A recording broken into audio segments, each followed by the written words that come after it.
পরিকল্পনাটা ওদেরই মস্তিষ্ক প্রসূত, কিন্তু নিশ্চয়ই কিছুটা নতুনত্বের ছোঁয়াচের মধ্যে আছে। একঘেয়ে রাজনীতির পরিচয় আর রাজনীতির কথাবার্তার মাঝখানে আজকের প্রচারের এই বিষয়টা নিশ্চয়ই খুব মানুষ উপভোগ করতে পারবেন, যদি সংবাদ মাধ্যম এটা দেখাতে প্রস্তুত থাকে। তবে কোনো ব্যাপারে কিছু বলি না, আমি নো কমেন্টস করার জন্য বিখ্যাত রাজনীতিবিদ হয়ে উঠেছি। অংশ নিতেন এবং সবথেকে বড় এই গণবিবাহের বিশেষত্ব, যেখানে হিন্দু, মুসলিম, খ্রিস্টান সব ধর্মের মানুষদের করে আলাদা আলাদা তার বিবাহ সামাজিক রীতি অনুযায়ী বিবাহের ব্যবস্থা আছে। মনে হয় কলকাতা শহরের সর্ববৃহৎ গণবিবাহ ছিল যখন গৌতম ছিল। পরবর্তী পর্যায়ে গৌতমের অবর্তমানে গৌতমের স্ত্রীও কিন্তু একইভাবে বৈভব হয়তো বেশি নেই, কিন্তু এত আন্তরিকতা আছে, তার সাথে এত মানুষকে আনতে পারে। সমস্ত স্তরের মানুষ আসেন এই বিবাহ উৎসবে, ফলে সেটা আমাদের কাছে যথেষ্ট অনুপ্রেরণা দেয়। আর এর থেকে বড় সামাজিক কাজ আর কিছু হতে পারে না। কন্যাদায়গ্রস্ত পিতারা যখন এটা বিবাহের জন্য মানুষের কাছে সাহায্য চায়, এখানে নিশ্চিতভাবে এটা একটা মানবিকতার একটা সবচেয়ে বড় নিদর্শন। আমরা ধন্যবাদ জানাই নবনীতা উত্তরসূরি হিসেবে সেই কাজ করতে পারছে। আমাদের ডেপুটি মেয়র তো প্রত্যেকবারই আসেন, আমরাও থাকি, আমরা এই এলাকার মানুষ হিসেবে সবাই কাজ। একটু বাদেই আমাদের মাননীয় সাংসদও আসবেন, মেয়র আসেন, কে আসেন, এই সব মানুষের, সব পেশার মানুষ এখানে আসেন। সেই মানুষটাই নেই, সেই জন্য ফাঁকা ফাঁকা লাগছে। মানে আমার সত্যি ওকে খুব মিস করছি।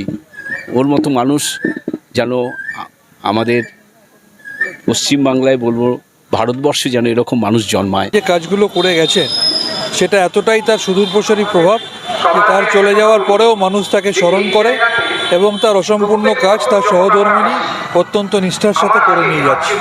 মমিতাদিও গৌতমময় এবং পুরো জিনিসটাই গৌতমময় হয়ে আছে এবং গৌতমদা শুধু নমস্কার করে এখনও লোককে এখানে ওয়েলকাম করছে, কারণ এটা ওনার ব্রেন চাইল্ড। এবং যে মানুষ সারাক্ষণ এই প্রোগ্রামগুলোকে আঁকড়ে থাকছে তারা কিন্তু অ্যাকচুয়ালি গৌতমদার আসল কর্মী, ভালোবাসার মানুষ, প্রিয় মানুষ, এরকমই যেন থাকে 4 নম্বর ওয়ার্ড। সবটাই বজায় রাখার চেষ্টা করছেন এবং সত্যি কথা বলতে যে গৌতম আমি একসাথে হাউসে বসতাম, ছোট হাউসে যেটা 10 নম্বর বিটি রোড, সেটাও আমরা একসাথে বসতাম। অনেকটাই খারাপ লাগছে। আমি একটু আগেই বৌদিকে বলছিলাম যে বৌদি আমার পাশের চেয়ারটা ফাঁকা হয়ে আছে, কবে আসবেন? আমরাও অনেক আশা করে আছি। গৌতমের প্রতিনিধি হিসেবে পত্নী হাউসে বসবেন এবং ওয়ার্ডে কাজ করবেন। গৌতম যেভাবে কাজ করতো মানুষের সাথে মিশে, মানুষকে পাশে রেখে, মানুষকে সাথে রেখে, যে কথা মুখ্যমন্ত্রী মমতা বন্দ্যোপাধ্যায় বারবার বলেছেন যে মানুষকে সাথে নিয়ে চলতে হবে, সেই গৌতম সেই কাজটা করতো, আমরাও করি, করছে। আর বিশেষ করে আমাদের এই 29 তারিখে গুড ফ্রাইডে, রমজান মাস চলছে, শিবরাত্রি হয়ে যাওয়ার পর আবার দোল পূর্ণিমা আসছে, অনেক কিছু আসছে।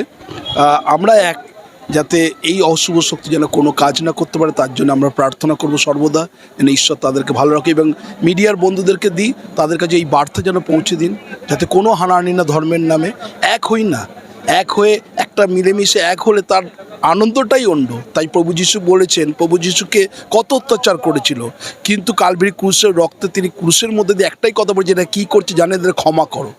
এই প্রেম যে নিদর্শন, তিনি ক্ষমা দেখালেন। ধন্যবাদ দিয়ে আপনাদের সকলকে ভালো থাকুন, সুস্থ থাকুন, এইভাবে যেন আরও সুন্দর ভাবনা এগিয়ে যেতে পারে। আমার নাম বিশপ ডক্টর শ্রীকান্ত দাস, আমার যে mission good news mission church. হ্যাঁ বলুন। ये शादी जो है गुज़िश्ता 14 सालों से यहाँ प्रोग्राम चल रहा है। आप जानकर बड़ी खुशी होगी आपको, और आपके माध्यम से, मीडिया के माध्यम से जितने लोग सुनेंगे जानेंगे उनकी खुशी होगी कि हम और आपके घर में अगर किसी की एक बेटी होती है तो उस बेटी को शादी करने में हम दिन रात एक कर देते हैं, परेशान हो जाते हैं। और यहाँ पर इतने सारे जोड़ों को, बच्चे और बच्चियों को शादी कर रहे हैं लोग, और धूमधाम से कर रहे हैं। गरीब बच्चियों को ये एहसास नहीं है कि वो गरीब है। यहाँ पर बड़े बड़े मिनिस्टर्स, बड़े बड़े MLA, बड़े बड़े MPs और बड़े बड़े सेलिब्रिटीज़ आ रहे हैं और आकर उनको दुआएं देकर जा रहे हैं। तो ये एक बहुत बड़ा काम है, कन्यादान एक महादान है, यहाँ पर जितने लोग यहाँ पर शामिल हैं सबको हमारी तरफ से बहुत दुआएं, बहुत शुभकामनाएं हैं। और सबसे हम यही अपील करते हैं कि ये जो पाइकपाड़ा आलू फरा मंच है, इस मंच की जो भी जिस तरह से भी हो सकता है इसकी मदद करे और इस काम को आगे बढ़ाए। धन्यवाद। নমস্কার, পাইকপাড়া পুরী সমাজের এক সদস্য। আমাদের এই আলোয় ফেরায় আমি আজকে দীর্ঘ 12 বছর ধরে এখানে আসছি। আমরা প্রত্যেকবারই এইভাবে বিবাহ করিয়ে থাকি। তাই যত আমাদের আলোয় ফেরায় সদস্য আছে এরা যেভাবে যৌথভাবে এই কাজটা করছে আমার খুব ভালো লাগে। বা আমি সকলকেই বলবো যে এদের সঙ্গে থেকে আলো যেন ওনাদের বিবাহ করাতে পারি। আর মিডিয়ার মাধ্যমে সবাইকে আমি এই বার্তাই দিতে চাই, সবাই সকলে মিলে আমরা একসাথে থাকতে পারবো। ঈশ্বরের কাছে এটাই আমি কামনা করি। আমাদের ভগবত গীতায় সবসময় বলছে যে কোনো রকম হিংসা বিদ্বেষ এসব ভালো জিনিস নয়। তাই সকলকেই বলছি যে কোনো রকম হিংসা বিদ্বেষ এসব না করে একদম শান্ত মনে গীতার বাণী শুনে এই কর্মকাণ্ডে সবাই জন্য যোগ দেয়। ধন্যবাদ। শুনতে পাচ্ছি না। সুন্দর আয়োজন শুধু আমার একার পক্ষে তো এটা সম্ভব না।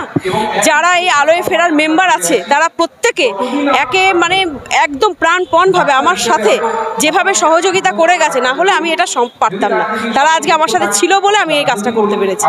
তো সবার আগে আমি তাদেরকেই এই শিরোপাটা দেব। যদি জন বলেন তাহলে বলবো 12 জন, আর যদি কাপেল বলেন বা জোড়া বলেন তাহলে বলবো এটা 24 জন হবে, আর কাপেল বললে এটা 12 জন হবে। বুঝতে পারলাম। আমার চিন্তা নয়, এই ওয়ার্ডের যিনি কাউন্সিলর ছিলেন প্রয়াত শ্রী গৌতম হালদার মহাশয় স্বর্গীয়, এটা তার মস্তিষ্ক পোষিত, এটা আমার মস্তিষ্ক পোষিত নয়। এটা তার চিন্তাধারা, তার ভাবনা, তার ভাবনাকে আমি এগিয়ে নিয়ে যাচ্ছি। সাধারণ মানুষ এখানে আসুক, আজকের দিনটা দেখুক। তারা যদি আমাদের পাশে এইভাবে থাকে তাহলে আমরা আরও বেশি ভালো ভালো কাজ করার উৎসাহ পাবো। এতক্ষণ আপনারা দেখছিলেন নিউজ বাংলা টিভি। সঙ্গে থাকুন, দেখতে থাকুন নিউজ বাংলা টিভি।